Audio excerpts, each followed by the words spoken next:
My name is LeBoff. I'm the owner of STEMPilot.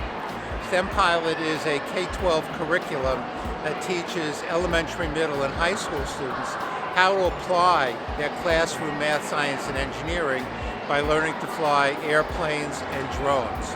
And we're basically teaching the kids here today just how the airplane pitches up and down, rolls left and right, and that they sit at the controls of an airplane. Over here, we have our SAFEDrone program, which is a protocol for middle and high schools to be able to use drones safely in a classroom.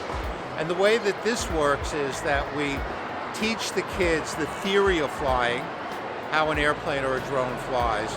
Then we move them onto a drone simulator, and the drone simulator is designed to qualify the kids in various activities. Here we're doing altitude hold.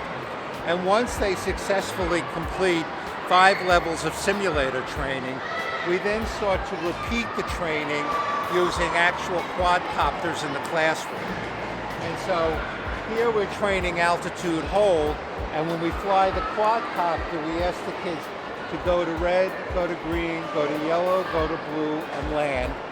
And we transit them around. And eventually they get to use our classroom obstacles so they can set up an obstacle course in the classroom. We're not trying to turn all of these kids into pilots, although we will turn some of them into pilots. We're really interested for them to see career opportunities in engineering, coding, air traffic control, aviation, business, airframe and power plant, that they have some direction to go in when they leave elementary school to middle school to high school to college, or to the workforce.